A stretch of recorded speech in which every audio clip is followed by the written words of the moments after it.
मोक्षमार्गस्य नेतारम् वेत्तारं कर्मभूभृताम् ज्ञातारं विश्वतत्त्वानां वन्दे तद्गुणराब्धये वन्दे तद्गुणराब्धये।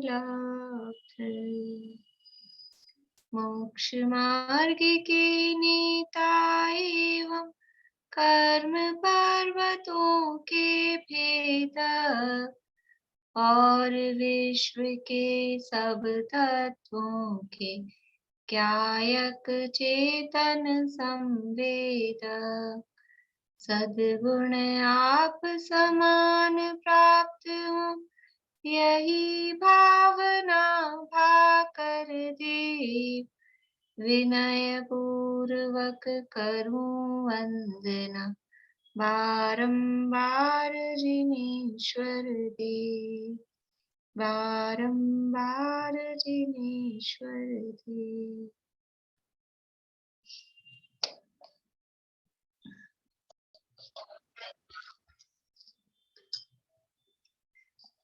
यहाँ अपनी चर्चा चल रही है नाम कर्म के भेदों के संदर्भ में, और नाम कर्म के जो परिवार है वो सबसे बड़ा है। इसमें हमने देखा गति, 4 प्रकार की गतियां, फिर जाति 5 प्रकार की, 5 प्रकार के शरीर, 3 प्रकार के अंगोपांग, निर्माण, 5 प्रकार के बंधन, 5 प्रकार के संघात। इसके बाद में कल हमने चर्चा की थी 6 संस्थानों के संदर्भ में। संस्थान का मतलब है शरीर का आकार। शरीर का आकार 6 प्रकार का यहाँ पर बताया गया है। देखिए वास्तव में 6 तो कहे हैं, 6 तो मोटे मोटे कहे हैं, कोई ऐसा नहीं है कि 6 ही तरह के आकार होते हैं।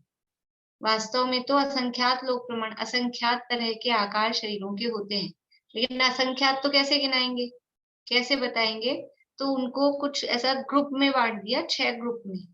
अब इसके यानी इन 6 के अलावा भी कुछ ऐसे होते हैं कि अब जैसे एक इंद्रियों के संदर्भ में ही, ये एक इंद्रियों का संस्थान कौन सा है, कल मैंने आपको छुड़वा दिया था। ये एक इंद्रियों के हुंडक संस्थान होता है।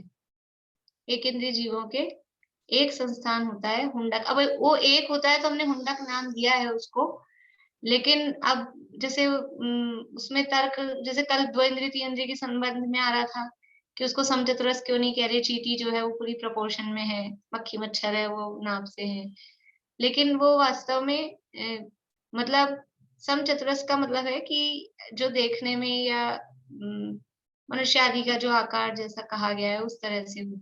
और इनके हीन सहनन हीन संस्थान ही है, एक इंद्रिय से लेके 4 इंद्रिय तक के, पंचेंद्रिय तक के जीवों के। तो उनके वो जो उनका जो भी आकार है उसको हुंडक नाम दिया है। तो हुंडक संस्थान का उदय एक इंद्रिय जीवों के होता है। तो समझना ये है, जैसे गुणस्थानों के संदर्भ में हमने देखा कि गुणस्थान 14 कहे गए हैं, लेकिन वो आत्मा की जो विशुद्धि के परिणाम है वो तो असंख्यात लोक प्रमाण है। जैसे 5वें गुणस्थान के 11 भेद कर दिए 11 प्रतिमाओं के आधार पे, तो यानी 10 गुणस्थान और बढ़ा सकते थे। पहली प्रतिमा को 5वां गुणस्थान, फिर दूसरी प्रतिमा को 6ठा, फिर 7, मतलब ऐसे करके गुणस्थान के नंबर बढ़ा सकते थे। लेकिन ऐसा ना करके वो, क्योंकि वो 2 कषाय चौकड़ी का अभाव ही पहली प्रतिमा से 11वीं प्रतिमा तक होता है, तो उनको एक गुणस्थान के अंतर्गत रखा। लेकिन पहली प्रतिमा से दूसरी प्रतिमा में विशुद्धि वो बहुत ज्यादा होती है, दूसरी से तीसरी में विशुद्धि वो ज्यादा होती है। तो विशुद्धि क्योंकि ज्यादा होती है इसलिए वो सबका लेवल एक सा नहीं है। वैसे ही यहाँ आकारों के संबंध में समझना कि आकार 6 प्रकार के कहे हैं, लेकिन वास्तव में जितनी तरह के आकार हैं उतनी ही तरह के उनके कर्म के उदय। जिसका जो आकार है उसी तरह का उसका नाम कर्म का संस्थान, नाम कर्म का उदय है, ऐसा समझना चाहिए। बात इसमें इतनी है कि जो एक इंद्रिय आदि जीव हैं, एक इंद्रिय विकलेंद्रिय जीव हैं, उनके पाप प्रकृतियों का उदय होता है, तो उनका जो आकार है वो पाप वाला संस्थान। तो 5 संस्थान पाप रूप है, 1 संस्थान पुण्य रूप है, शुभ है, उस आधार पे तो उनके हुंडक संस्थान कहा गया है। यानी एकेंद्रीय जीवों के, विकलेंद्रीय जीवों के हुंडक संस्थान कहा गया है। इस संस्थान के संदर्भ में बाकी नाम आप लोगों ने याद किए होंगे। कौन सुनाएंगे मुझे संस्थानों के नाम? जिनको पहले से याद है वो नहीं, जिन्होंने आज कल जो पढ़ा है और उसमें याद किए हैं वो बताइए। कल पढ़ के किसने मेहनत की? बोलिए मधु। सम, चतुरस, न्याय, ग्रोध, परिमंडल, स्वाति, कुंभज, वामन और ये लास्ट का हुंडक। हाँ, कुंभज नहीं है, कुब्जक। कुब्जक। बढ़िया। सम, चतुरस संस्था नाम कर्म, न्याय, गोत्र, परिमंडल संस्था नाम कर्म, स्वाति संस्था नाम कर्म, स्वाति बाद में आएगा, कुब्जक संस्था नाम कर्म, वामन संस्था नाम कर्म और लास्ट में है हुंडक संस्था नाम कर्म। बढ़िया। लेकिन न्याय ग्रोथ नहीं है, न्याय है, न्याय ग्रोथ परिमंडल। पहले भी उन्होंने भी न्याय बोला था, न्याय नहीं है, न्याय ग्रोथ है। सम, चतुरस संस्थान नामकर्म, न्याग्रोध परिमंडल संस्थान नामकर्म, फिर स्वाति संस्थान नामकर्म, फिर कुब्जक संस्थान नामकर्म, फिर वामन संस्थान नामकर्म और फिर हुंडक संस्थान नामकर्म। बढ़िया, बोलिए चित्रांगी। सम, चतुरस संस्थान नामकर्म, न्याय, ग्रोध नामकर्म और स्वाति संस्थान नामकर्म और कुब्जक संस्थान नामकर्म और वामन संस्थान नामकर्म और हुंडक संस्थान नामकर्म। ठीक, मैं बोलूं? हाँ बोलिए। सम, चतुरस्त्र संस्थान नामकर्म, न्याय, ग्रोध परिमंडल नामक संस्थान नामकर्म, फिर स्वाति संस्थान, फिर कुब्जक, फिर हुंडक, फिर वामन, फिर हुंडक। बढ़िया, मेरे को पहले से याद था। कोई बात नहीं, अब सुना दीजिए। आप सबसे सुन लिया, आप सबसे सुना दीजिए। सम, चतुरस संस्थान नामकर्म, फिर नग्रोध परिमंडल संस्थान नामकर्म, स्वाति संस्थान नामकर्म, कुब्जक संस्थान नामकर्म, वामन संस्थान नामकर्म और हुंडक संस्थान नामकर्म। और वो भी सुना दो, सैनन भी। अभी रुकिए, बोलिए सुधा जी। चतुर्थ संस्थान नामकरम, नैग्रोथ परिमंडल संस्थान नामकरम, स्वाति संस्थान नामकरम, कुब्जक संस्थान नामकरम, वामन संस्थान नामकरम और हुंडक संस्थान नामकरम। बढ़िया, बोलू? हाँ।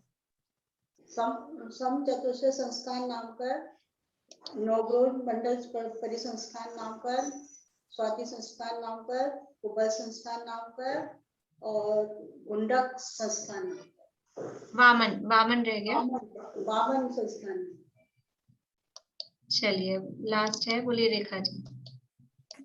समचतुस्त्र संस्थान, न्याय, ग्रोथ परिमंडल संस्थान, स्वाति संस्थान और हुंडक संस्थान, कुंभज, वामन और हुंडक संस्थान।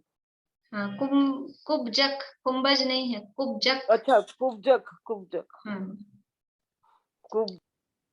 चलिए बाकी जिनको किन किन को भी याद नहीं है, आशा जी याद है आपको?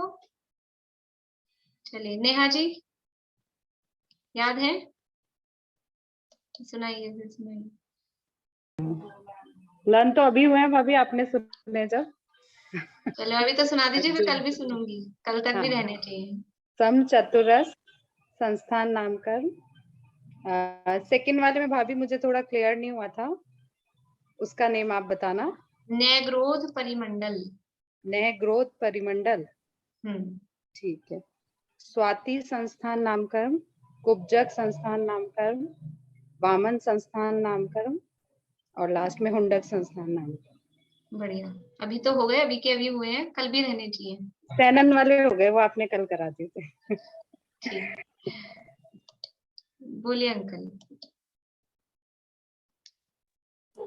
समचतुरस्त्र संस्था नामकरण, न्यायग्रोध परिमंडल संस्था नामकरण, स्वाति संस्था नामकरण, कुब्जक संस्था नामकरण, वामन संस्था नामकरण और हुंडक संस्था नामकरण। बढ़िया। जिसमें नीचे से चौड़ा और ऊपर से पतला हो, वो कौन सा संस्थान होता है? सबको जवाब देना है, नंबर बताना है ऐसे करके, पहला है कि दूसरा है कि तीसरा है कि चौथा है कि पांचवा है कि छठा है। नीचे से चौड़ा, ऊपर से सकड़ा।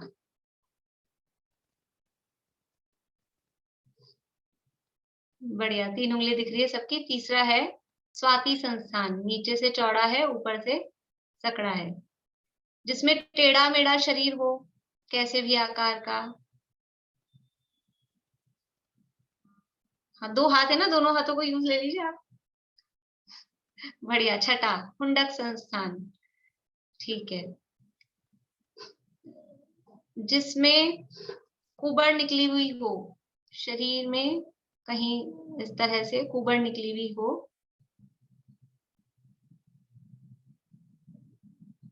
5 नंबर का तो वामन है, 4 नंबर आएगा कुब्जक, 4 नंबर कुब्जक। बढ़िया। जिसमें नीचे से पतला और ऊपर से चौड़ा हो।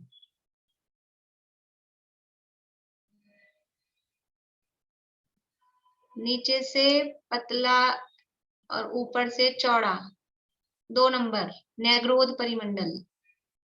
न्याग्रोध परिमंडल, ये ध्यान रख लें, वट का वृक्ष है तो नीचे से पतला है, इसका तना ऊपर से फैला हुआ है, तो न्याग्रोध याद रहेगा, उसका अपोजिट स्वाति है, तो वो नीचे से फैला होगा स्वाति में, ऊपर से छोटा होगा। ठीक है, चलिए बढ़िया।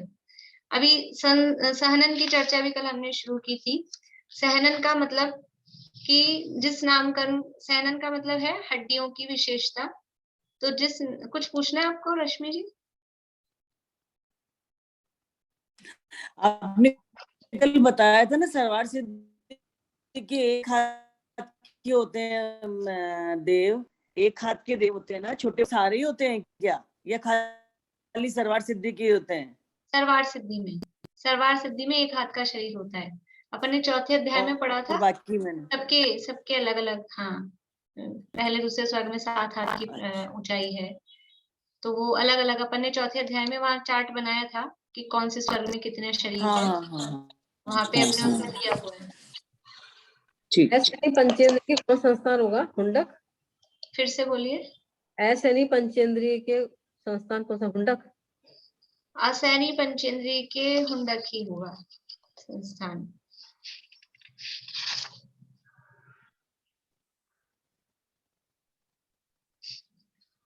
अब सहनन किसे कहते हैं? कि जिस कर्म के उदय के निमित्त से हड्डियों के बंधन में विशेषता हो, हड्डियों की मजबूती में जिससे फर्क पड़ता हो, वो सहनन नाम कर्म कहलाता है। सहनन मतलब शरीर की सहन शक्ति, और शरीर की सहन शक्ति मुख्य रूप से डिपेंड करती है हड्डियों पे। इसके अलावा अपनी मांसपेशियां भी होती हैं, और ये ऊपर की जो चमड़ी या कहें मांस वगैरह है वो भी होता है, लेकिन उसमें यानी मेन जो रोल है वो हड्डियों का है। तो सहनन नामकर्म है, वो हड्डियों से रिलेटेड है। संस्थान नामकर्म था, वो आकार से रिलेटेड था, शेप से रिलेटेड था, ये हड्डियों से रिलेटेड है। इससे पहले वाला जो था संघात, ये सब एक से नाम लगते हैं। कभी कभी आप लोग बोलने में भी कुछ तो गाय भी कर देते हैं, कुछ इधर उधर कर देते हैं। संघात में था कि वो जोड़, शरीर के परमाणुओं का जोड़ बिल्कुल कसा हुआ है, छेद वगैरह उसमें नहीं है। फिर संस्थान से उसके आकार की बात की, और अब सहनन में उसकी मजबूती की, हड्डियों की मजबूती की बात कर रहे हैं। तो सहनन नामकर्म 6 प्रकार का है। 6 प्रकार का सहनन नामकर्म। कौन सुना रहे हैं, बोलिए।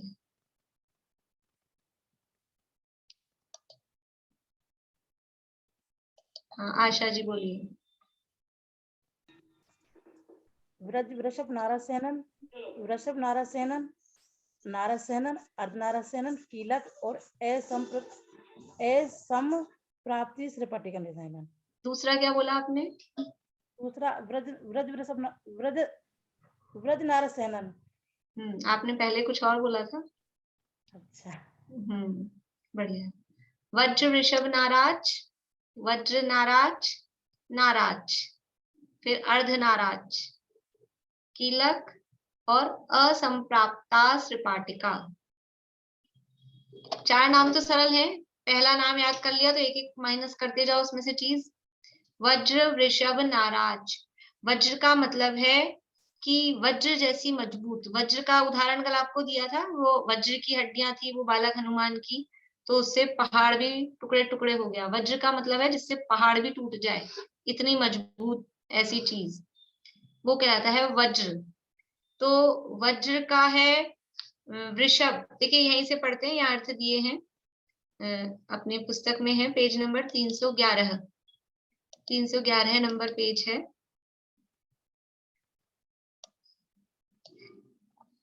जिस कर्म के उदय के निमित्त से वृषभ, वृषभ का अर्थ है वेस्टन। वेस्टन का मतलब है कि ये क्या कहना चाहिए,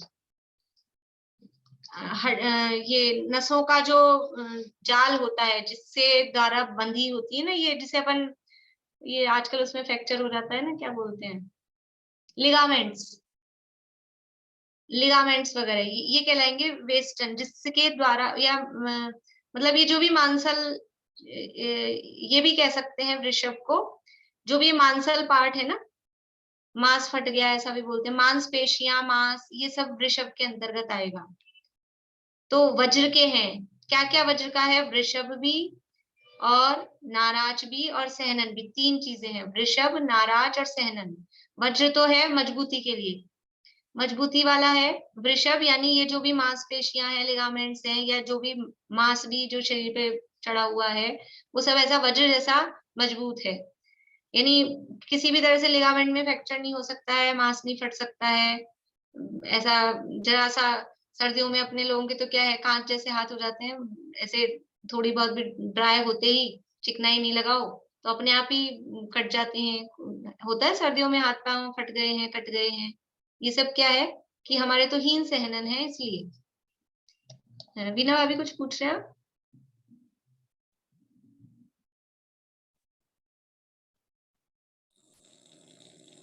आवाज आ रही है मेरी? हाँ। अच्छा, मेरे को, मैं अभी ज्वाइन करा है, लेकिन मेरे को जिसने लिंक भेजा मैं उसी के लिंक पे खोल पाती हूँ, तो आप मेरे को लिंक भेजना शुरू कर दीजिए। एक तो मैं कल से ही जुड़ी हूँ। अच्छा, तो आप ये जूम पाठशाला ग्रुप में हैं? नहीं, मैं कल अभी जुड़ी, आपने जोड़ा है क्या मेरे को? देखिए मैं आपको पहचानती नहीं, आपको जिन्होंने ज्वाइन कराया ना, आप उनसे ग्रुप की लिंक ले लीजिए। ललित जैन है ना, सूरत से, उन्होंने कराया है। मैं उनको भी नहीं पहचानती हूँ। अच्छा, यानी तो क्या करूँ, मेरे को फोन नंबर जिस दीजिए लिंक पे आपका। आपने आज ज्वाइन किया ना, रोज यही लिंक चलेगी, तो बस आप उसी पे क्लिक कर दीजिए, वो आपके उसमें सेव रहती है। अच्छा जी। आपके जूम अभी में ये जो पुस्तक है कहाँ से मिलेगी? बिना पुस्तक के तो समझ में नहीं आएगा ना। हाँ, मैं बात करती हूँ, जिन्होंने भी आपको ज्वाइन कराया ना उनसे आप, मतलब मैं, वो शायद ग्रुप में है, मैं वापस से ग्रुप में डाल दूंगी, तो वो वापस आपको भेज देंगे, आप फिर ज्वाइन कर पाएंगे ग्रुप को। अच्छा, हाँ, ज्वाइन करके ना आप या तो पुस्तक मेरे को बता दो कौन सी है मेरे को, क्योंकि ये वाली मेरे पास है नहीं, जिसका ये आ रहा है ना लिखा हुआ, तो ये मेरे पास तो नहीं है बुक। आप सूरत में ही रहते हैं? हाँ जी, सूरत में रहती हूँ। ठीक है, मैं बता दूंगी, फिर आप एड्रेस भेज दीजिएगा तो बुक भिजवा देंगे आपको। अच्छा जी, फिर व्हाट्सएप करूँ आपको, क्या करूँ? हाँ, आपके पास मेरा नंबर है? नहीं नहीं, मेरे पास तो हाँ, नहीं तो है। मैं आपको जिन्होंने, ललित जी ने ज्वाइन कराया ना, मैं उनको भेज दूंगी ग्रुप की लिंक। अच्छा, और मेरा नंबर भी उनके पास में है, तो वो, उनके पास मेरा नंबर है, फिर मैं उनसे नंबर लेके फिर मैं आप आपको उनसे लेके व्हाट्सएप। आप मुझे भेज दीजिए। ठीक है, थैंक यू वेरी मच। देखिए,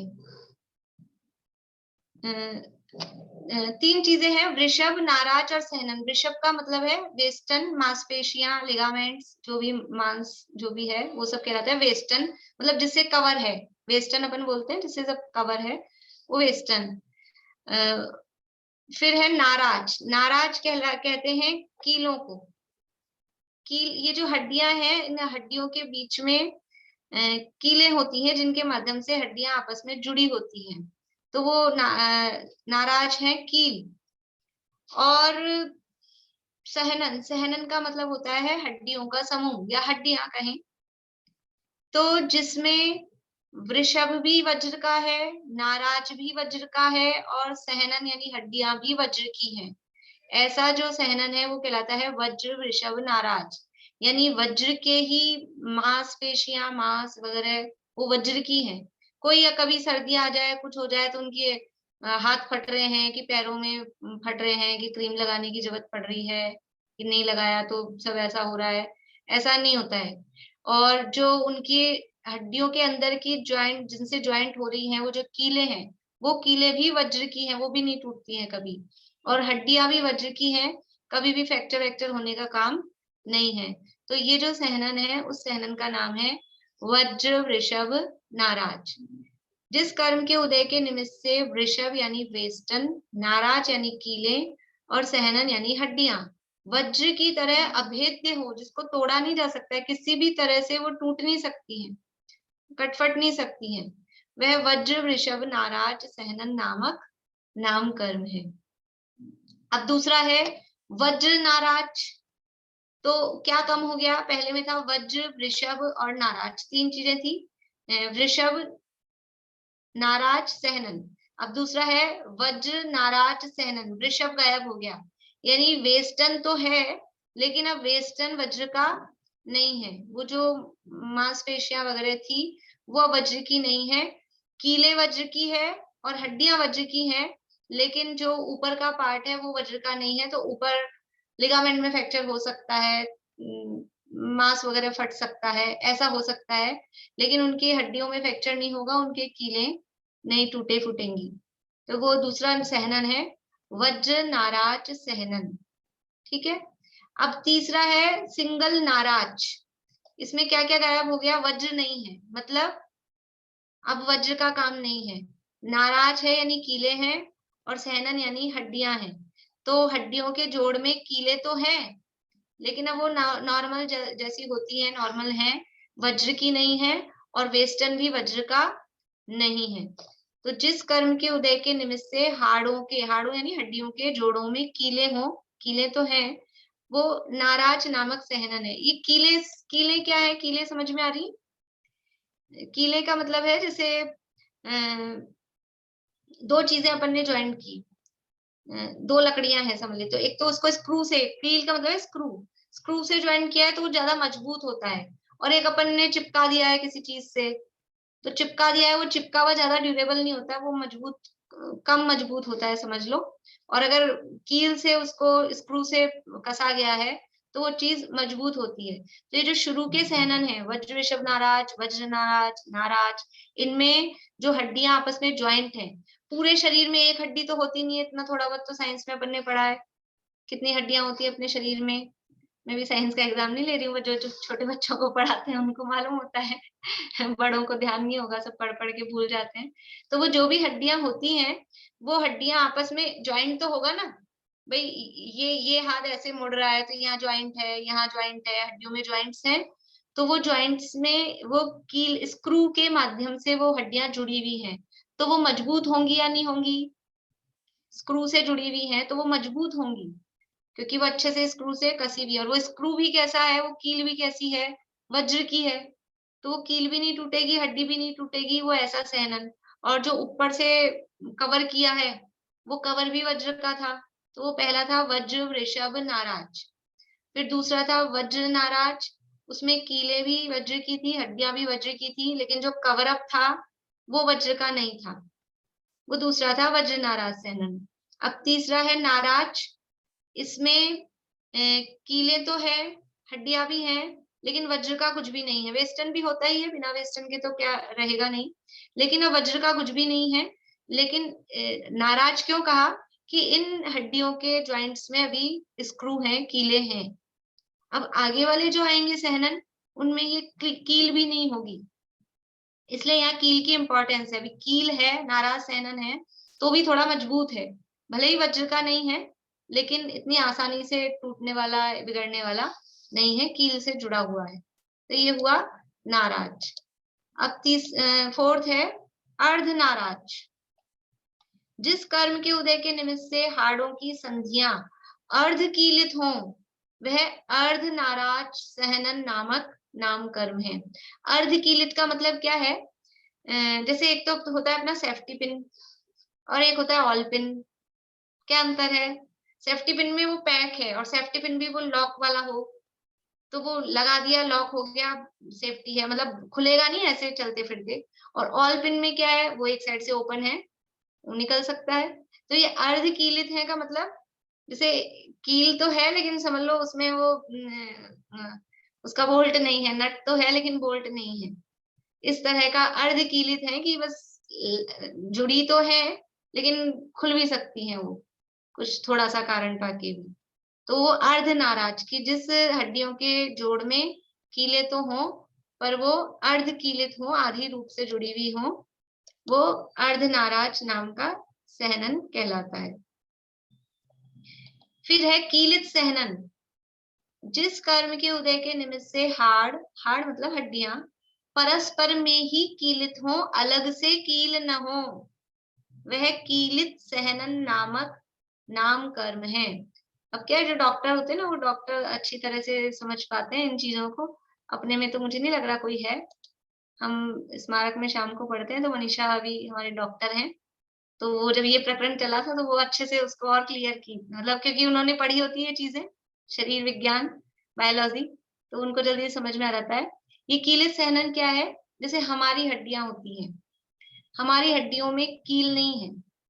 जो अभी के जो मनुष्य हैं, अपने जो भी देखते हैं ना, जो भी पढ़ते हैं मेडिकल कॉलेज वगैरह में देखते हैं, तो हमारी जो हड्डियां हैं, हड्डियां आपस में जुड़ी हुई हैं। किन्हीं के बच्चे हों, मेरे ख्याल से 6, 7, 8 की में पढ़ाई में आती होगी ये चीजें साइंस में, कि वो हड्डियों से हड्डियां, वो जैसे थोड़ा ये तो आप लोगों ने सुना होगा, जिन जिन की भी घुटनों में दर्द वर्द रहता है, कि वो घुटनों की ग्रीस खत्म हो गई, वो घुटने टकराने लग गए इसलिए वो दर्द करते हैं, फिर वो ऑपरेशन करके वो क्या करते हैं, वो यही काम करते हैं उसमें। तो वो हड्डियों में कील से ज्वाइंट नहीं है, आधी कील भी नहीं है, बस वो ऐसे सेट हैं। हमारे शरीर में हड्डियां क्या है, एक के ऊपर एक हड्डी ऐसे रखनी है कि ऐसे रखनी है, वो जैसी भी है वो उस तरह से वो सेट है। हड्डियां ही परस्पर में ज्वाइंट है, बीच में कील से ज्वाइंट नहीं है, बस ऐसे करके सेट कर दिया है। जैसे ये बच्चों के गेम्स होते हैं ब्लॉक्स वाले या कोई पजल वाले, कि वो कटिंग होती है इधर से उधर, उस कटिंग में उसको सेट कर दो, तो बस वो सेट करके अपन बना देते हैं कि अच्छा सा महल बन गया, लेकिन उसमें कोई फिक्स करने की चीज नहीं होती है। एक तो ब्लॉक्स वाले तो फिर भी फिक्स हो जाते हैं, समझ लो उसमें थोड़ी थोड़ी कील होती है, तो ब्लॉक्स तो फिक्स हो जाते हैं। सबके घर में होंगे छोटे बच्चे, जो बड़े भी हैं उन्होंने भी देखे तो होंगे इस तरह के खिलौने बच्चों के, कि वो फंसा फंसा के बना देते हैं, वो तो समझ लो कील जैसे हैं। और एक ऐसे वो कागज के ही, पुट्ठे के ही होते हैं, वो ऐसे कटिंग वाले, तो वो सेट तो कर दिया है पूरा, लेकिन कुछ कील ये आयुषी दिखा रही है, देखिए।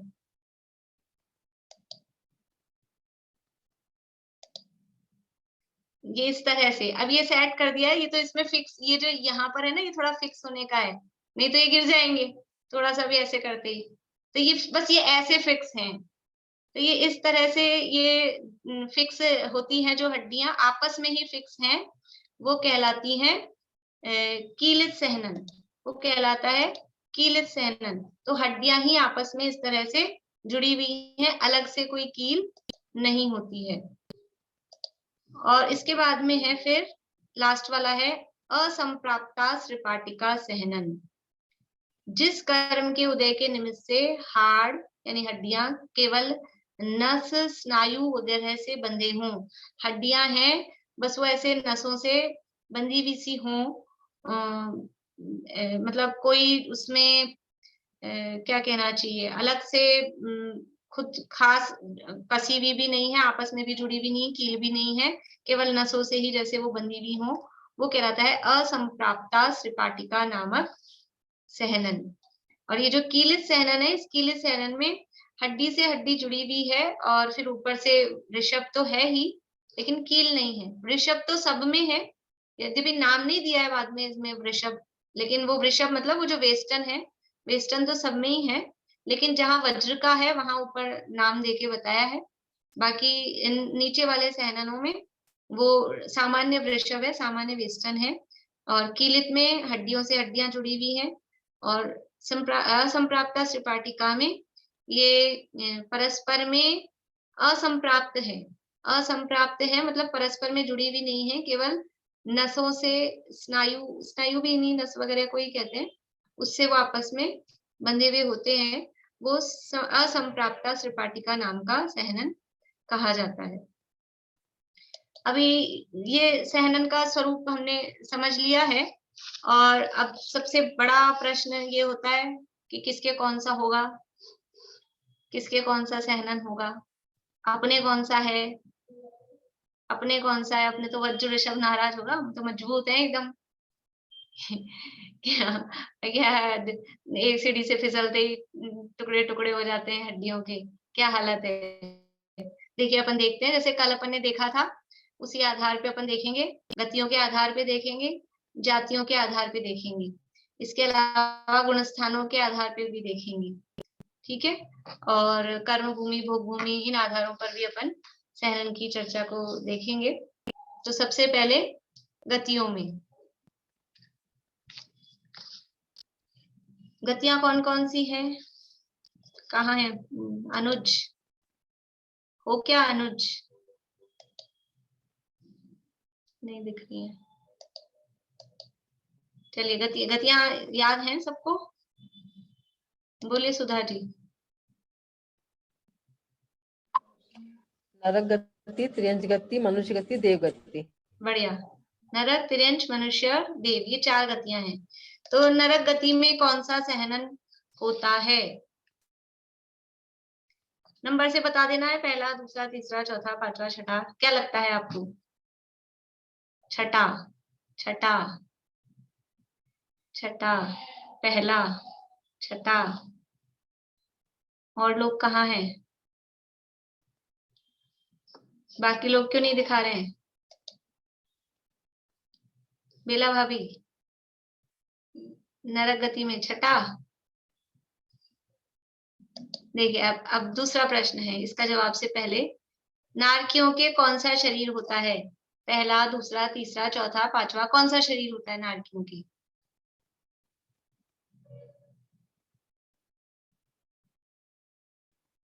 छठा शरीर, छठा शरीर, 6 तो होते ही नहीं है शरीर, तो 5 ही होते हैं। नारकियों के दूसरा है औदारिक, वैक्रियक, आहारक, तेजस, कार्मणानी, शरीरानी, तो वैक्रियक शरीर है, ठीक है। वैक्रियक शरीर की परिभाषा पढ़ाते समय क्या पढ़ाया था कि वैक्रियक शरीर सप्त धातु से रहित होता है, उसमें खून, मांस, हड्डी, ये सब कुछ नहीं होते। तो नारकियों के सहनन होगा कि भी नहीं होगा, नारकियों के शरीर में हड्डियां होंगी क्या, तो फिर छठी होंगी कि पांचवा होगा कि, इसकी बात ही नहीं है। नारकियों के शरीर में हड्डियां नहीं होती हैं। देखो वो बेचारे नारकी, उनको आरे से काट देते हैं और उनके शरीर में हड्डियां हों, वो आरे से की तो हमने सुना है ना, उनके शरीर के टुकड़े टुकड़े कर देते हैं, वो फिर जुड़ जाता है, तो हड्डियां होंगी और उसके टुकड़े टुकड़े हो जाएंगे, फिर वो बार बार में जुड़ना वो प्रैक्टिकली भी पॉसिबल नहीं होगा। तो देव और नारकियों दोनों के वैक्रियक शरीर होता है, दोनों के सहनन नाम कर्म का उदय ही नहीं होता है, सहनन होता ही नहीं है, हड्डियां होती ही नहीं है, हड्डियां होती है औदारिक शरीर में, वैक्रिक शरीर में हड्डियां नहीं होती हैं। तो दो तो अपना काम हल्का हो गया, 2 गतीय जीव तो ऐसे बाहर हो गए, ठीक है। देव और नारकियों के सहनन नाम कर्म का उदय नहीं होता है। अब बच गए मनुष्य और तिर्यंच, ठीक है। तो अब मनुष्य और तिर्यंचों में से ये 6 देखने हैं।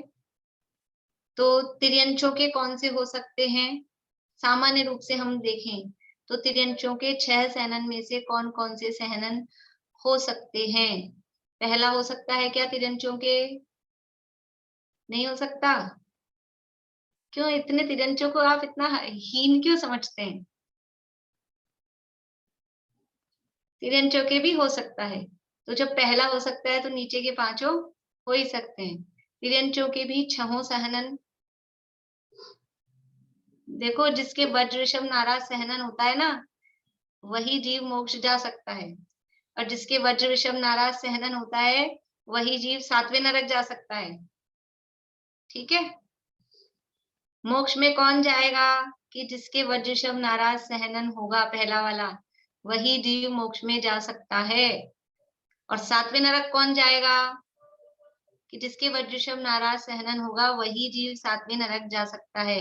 अब प्रश्न ये है कि सातवें नरक कौन कौन जा सकते हैं, ये आपको पढ़ाया हुआ है, पढ़ा है आप लोगों ने। सातवें नरक में कौन कौन से जीव जा सकते हैं? देखो अभी पिछला याद होता है ना, तो अभी इसमें अपने को काम आता है। अभी अब सहनन अपन पढ़ेंगे तो अपने को पिछला प्रकरण चौथे अध्याय का, तीसरे अध्याय का कुछ याद होगा, तो वहां यहाँ काम आ जाएगा। बोलिए सुधा जी। मनुष्य और त्रियंश कर्म भूमि कौन से के लिए। तिर्यंश? तिर्यंश तो बहुत ये सारे हैं। ये पंचेंद्रिय त्रियंश। ऐसे पंचेंद्रिय भी बहुत सारे हैं। कौन सा तिर्यंश नाम बताना है? महामत्स्य जो अपने उसमें पढ़ा था। हाँ तो सातवें पर्टिकुलर है, तिर्यंश हाँ। नहीं, पंचेंद्रिय तिर्यंश भी नहीं, पर्टिकुलर है। मत्स्य, मत्स्य ही रह सकते हैं। शेर का, शेर तिर्यंश है कि नहीं? शेर सैनी पंचेंद्रिय है कि नहीं? फिर शेर सातवें नरक जा सकता है क्या? शेर नहीं जा सकता है सातवें नरक। तो आप तिर्यंश बोलोगे, पंचेंद्रिय तिर्यंश बोलोगे तो काम नहीं चलेगा। सातवें नरक में जा सकते हैं मनुष्य, पुरुष और मत्स्य, महामत्स्य, वो मछली, बड़ी बड़ी मछलियां, और तंदुल मत्स्य। मत्स्य कोई सा भी हो, मत्स्य मतलब मछलियां, वो सातवें नरक जा सकती हैं। तो वो तिर्यंश है कि नहीं? मैं तो ये बता रही थी कि आप तिर्यंशों को वज्र ऋषभ नाराज सहनन नहीं मान रहे थे ना, तो अपन अपने पूर्व ज्ञान से ही उसको सही करते हैं कि तिर्यंशों में वज्र ऋषभ नाराज सहनन कैसे हो सकता है, क्योंकि जिसमें वज्र ऋषभ नाराज सहनन होगा वही सातवें नरक जाएगा। और ये तो हम पहले पढ़ के आए हैं कि वो महामत्स्य सातवें नरक जाता है, इसका मतलब उसके वज्र ऋषभ नाराज सहनन है, तब वो जा रहा है। तो तिर्यंचों में भी वज्र ऋषभ नाराज सहनन पॉसिबल है। तो छहों सहनन तिर्यंचों के संभव है, और मनुष्यों में भी छहों सहनन संभव है, हो सकते हैं। बोलिए रेणु जी। जब तिर्यंश में वृद्ध ऋषभ नाराज सहनन है, लेकिन वो फिर नरक में जाने के बाद वो सहनन नहीं रहेगा।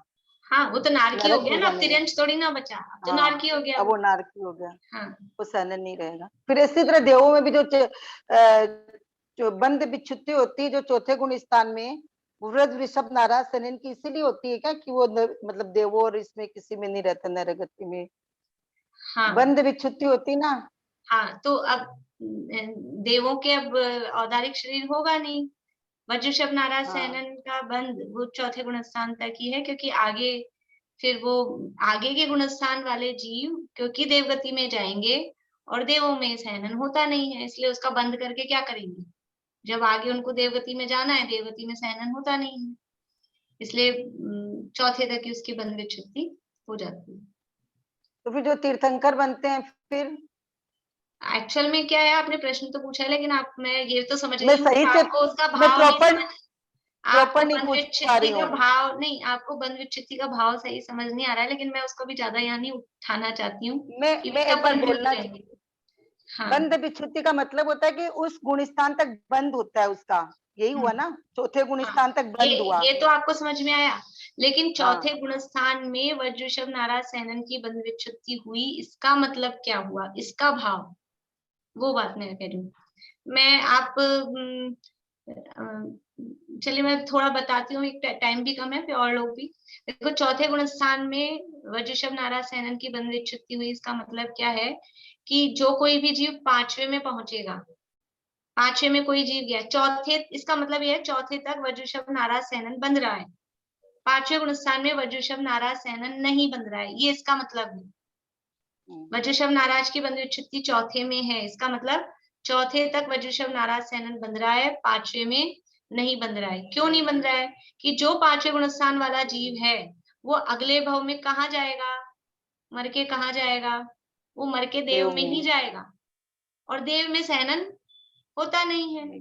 और इससे पहले के 5 सहनन की बंध विच्युति तो पहले ही कर दी, पहले और दूसरे गुण स्थान में यही बचा था। इसलिए अब वो कोई भी सहनन के नहीं बंधेगा, क्योंकि वो देव में ही जाने वाला है। 5वें गुण स्थान वाला जीव देव गति ही बांधता है, देवायु ही बांधता है। 5वां 6ठा ऊपर वाले गुण स्थान वाले, 5, 6 और 7 वाले, इसलिए उसका यहाँ पर बंध विच्युति चौथे में कर दो। तो ये गतियों के आधार पे हो गया। 2 गतियों में सहनन नामकरण का उदय नहीं है, और 2 गतियों में छहों सहनन का उदय हो सकता है। ये सामान्य कथन हो गया, ठीक है। अब जाति के आधार पे, इंद्रियों के आधार पे देखेंगे। बोलिए अंकल। चौथा भी तो देव में ही जाएगा, समय दृष्टि होता है तो चौथा गुण स्थान वाला। चौथा भी देव में जाएगा, लेकिन जो देव चौथे गुण, अब इसीलिए मैं इस प्रकरण को उठा नहीं देती, क्योंकि सब लोगों को पता नहीं ना, फिर प्रश्न नए नए खड़े होंगे। इसलिए वो थोड़ा आप लोग प्रश्न करते समय ध्यान रखें कि कौन सी क्लास चल रही है, और वो बंध विच्युति हमने कौन सी क्लास में पढ़ी है। तो वो प्रश्न लिख के रखें, फिर उस क्लास में पूछ लें, तो सारे लोग कंफ्यूज नहीं हो। देखिए, चौथा देव में जाएगा, ये मनुष्य की अपेक्षा है, लेकिन चौथे वाला कोई देव है। चौथे गुण स्थान में देव होते हैं कि नहीं होते हैं? चौथे गुण स्थान में देव तो होते हैं ना। तो वो देव सहनन बांधेगा कि नहीं बांधेगा? वो देव मर के क्या बनेगा? चौथे गुण स्थान वाला देव या चौथे गुण स्थान वाला नारकी, वो मर के क्या बनेगा? अगले भाव में वापस से देव बनेगा। देव मर के देव नहीं बनते हैं, नारकी भी मर के देव नहीं बनते हैं, वो मनुष्य बनेगा। तो मनुष्य बनेगा तो उसके शरीर कौन सा होगा? औदारिक। औदारिक शरीर होगा तो उसके सहनन होगा कि नहीं होगा? होगा। तो वो जो चौथे गुण स्थान वाले देव या नारकी हैं, वो औदारिक शरीर बांधेंगे वहां देव या नारकी अवस्था में, और उसके साथ में वज्रशव नाराज सहनन भी बांधेंगे। तो वहां चौथे गुण स्थान में उनको ये वज्रशव नाराज सहनन बंधेगा। लेकिन मनुष्य है तो मनुष्य को नहीं बंधेगा, पर मतलब चौथे तक वज्रशव नाराज सहनन बंध सकता है, ये वहां बंध विच्युति में बताया है, चौथे गुण स्थान तक। अभी आप समझ, ज्यादा दिमाग मत लगाइए, क्योंकि अगर वो और कंफ्यूजन हो जाएगा। बस इतना समझ लीजिए, अभी जो पढ़ रहे हैं वो समझ लीजिए। अभी जाति के आधार पे, जातियां कौन कौन सी हैं? 5 हैं, ठीक है। कौन सी 5 हैं? 1 इंद्रिय, 2 इंद्रिय, 3 इंद्रिय, 4 इंद्रिय, 5 इंद्रिय, 5 जातियां हैं। 1 इंद्रियों को कौन सा सहनन होता है, हो सकता है? 1 इंद्रियों को छठा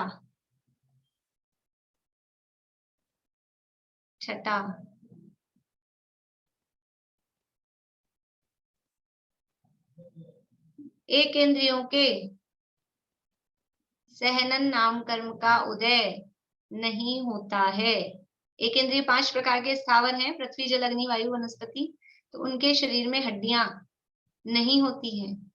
1 इंद्रियों का शरीर सप्त धातु से यद्यपि औदारिक है। जब मैंने औदारिक शरीर पढ़ाया था ना, तब आपको ये बात बताई थी कि कुछ लोग कह रहे थे 7 धातु वाले शरीर को औदारिक शरीर कहते हैं।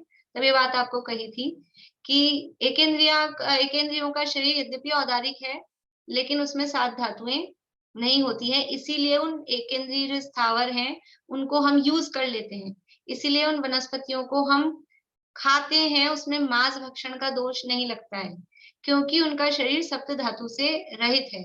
2 इंद्रिय से लेके ऊपर वाले जो जीव हैं उनके शरीर में मांस होता है, खून, हड्डी, मांस ये सब होते हैं।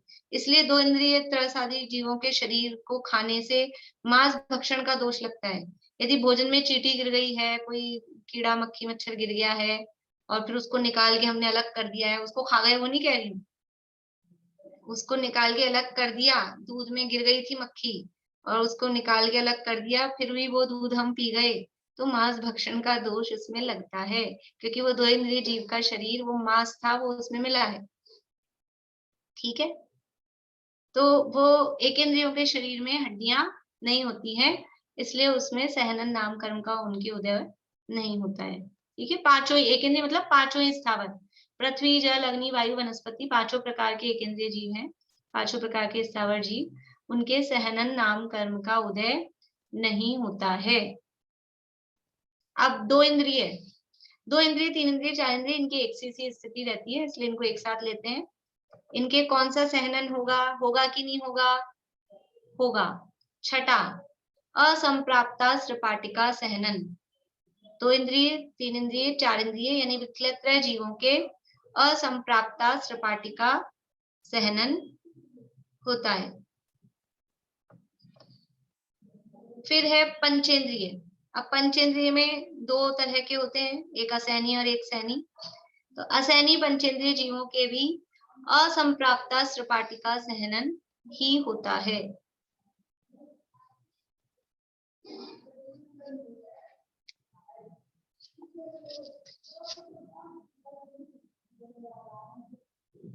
असैनी पंचेंद्रिय जीवों के भी असंप्राप्ता सृपाटिका सहनन ही होता है। अब कौन बच गए? सैनी पंचेंद्रिय। सैनी पंचेंद्रिय जीवों के कौन सा सहनन होगा? पहला कि दूसरा कि तीसरा कि चौथा कि पांचवा कि छठा कि सारे? 7 ऑप्शन है आपके पास। सारे सहनन सैनी पंचेंद्रिय जीवों के हो सकते हैं। पहला भी हो सकता है, दूसरा, तीसरा, चौथा, उसकी मनाही नहीं है। लेकिन जो विकलेंद्रिय जीव हैं, जो असैनी जीव हैं, उनके तो छठा ही होगा और दूसरा ऑप्शन नहीं है। लेकिन सैनी पंचेंद्रिय जीवों के छहों में से कोई सा भी एक बार में एक ही सहनन होगा, जीवन भर वही सहनन रहेगा। सहनन बदलता नहीं। हड्डियां बदल जाएंगी कि चेंज हो जाती हैं? हड्डियां बदलेंगी नहीं, जीवन भर जो जन्म से है वो वही सहनन का उदय रहेगा।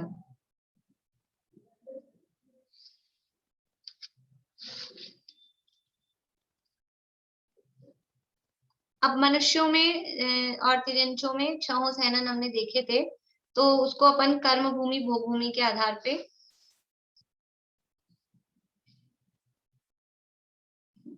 कि भोग भूमि के जो मनुष्य और तिर्यंच हैं, या भोग भूमि का मतलब अपन काल के आधार पे भी कह सकते हैं, पहले, दूसरे और तीसरे काल, तीनों में भोग भूमियां हैं।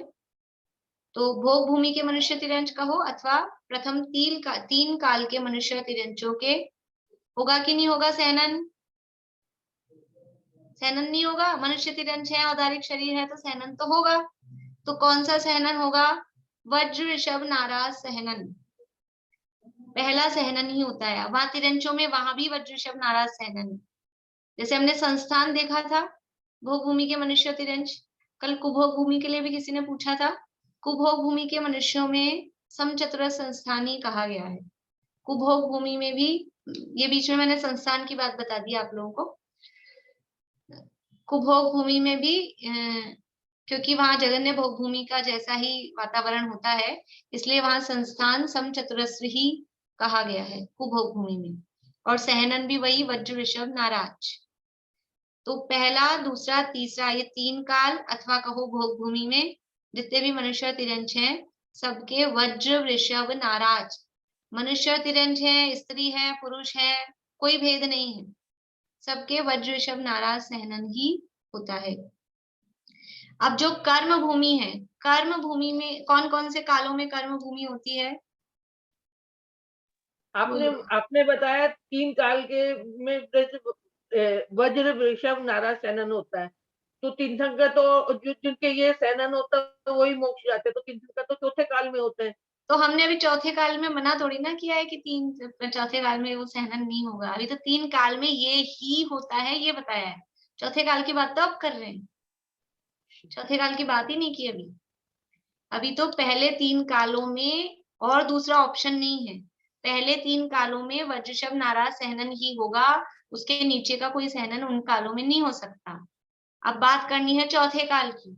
चौथे काल के जीवों के छहों सहनन हो सकते हैं, तो आपकी समस्या हल हो गई। तीर्थंकर कौन से काल में होंगे? चौथे ही काल में होंगे, और वहां छहों सहनन हो सकते हैं। तो जिनको तीर्थंकर बनना है उनके कौन सा सहनन होगा? तो वज्रशभ नाराज उनको मिल जाएगा, क्योंकि वहां छहों हो सकते हैं। चौथे काल के पुरुषों के लिखना है इसमें, चौथे काल के पुरुषों के छहों सहनन हो सकते हैं। यहाँ स्त्री पुरुषों में फर्क पड़ेगा, इसलिए पुरुष लिखना। चौथे काल के पुरुषों में छहों सहनन, और स्त्रियों में अंतिम 3 सहनन। अंतिम 3 कौन से होंगे? अर्धनाराज, कीलक और असंप्राप्ता श्रीपाटिका। चतुर्थ काल के पुरुषों में 6 सहनन हो सकते हैं, लेकिन स्त्रियों में अंतिम 3 सहनन ही होंगे। अभी प्रश्न ये है कि स्त्रियों को वज्रशव नाराज सहनन हो सकता है, हाँ या ना? इतनी जल्दी डिसीजन कर देते हैं। प्रश्न क्या है? स्त्रियों को वज्रशव नाराज सहनन हो सकता है? जवाब है हाँ। अभी तो पढ़ा था भोग भूमि की में स्त्री हो पुरुष हो सबको हो। मैंने ये थोड़ी ना कहा कि कर्म भूमि की, इसीलिए मैंने ये पढ़ा के तुरंत आपसे प्रश्न पूछा, क्योंकि बस दिमाग में वही चल रहा है।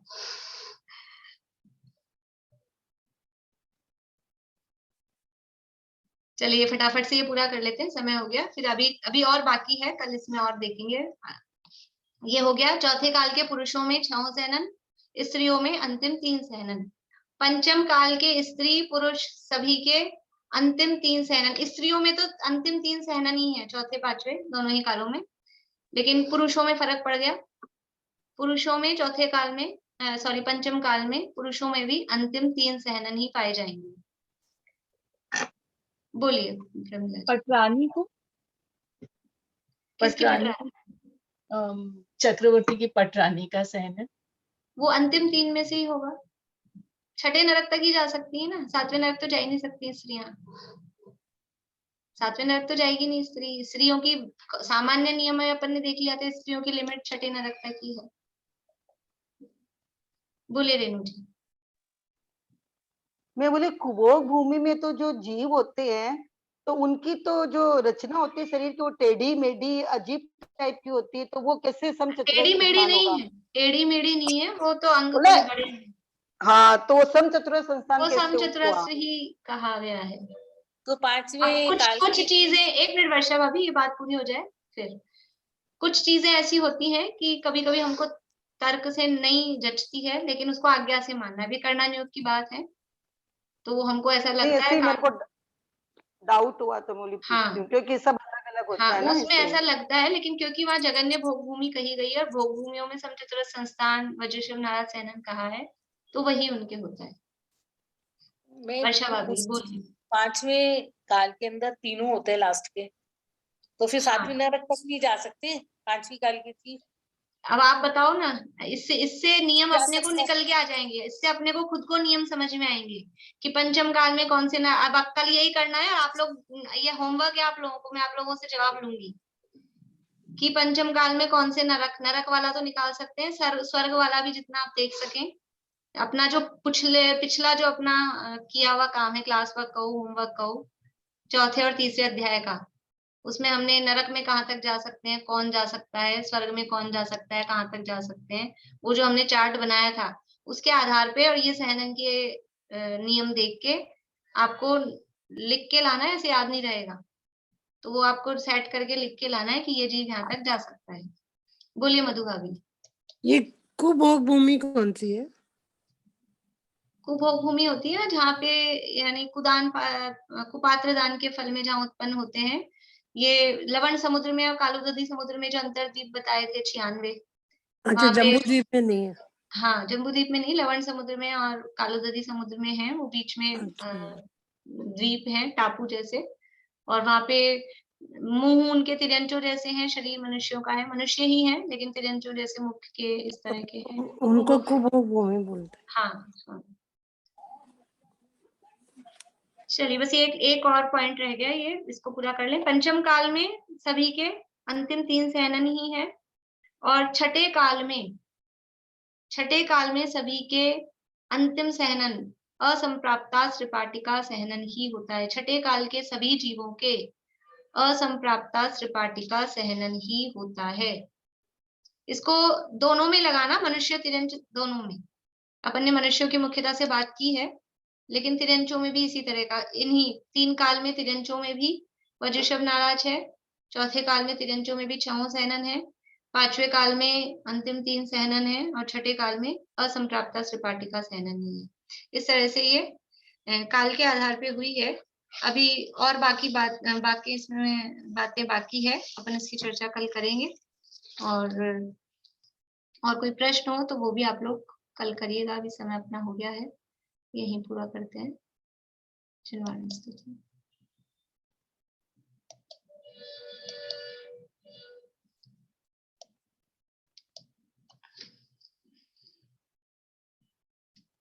अनन्तधर्मणस्तत्त्वं पश्यन्ति प्रत्यगात्मनः अनेकान्तमयी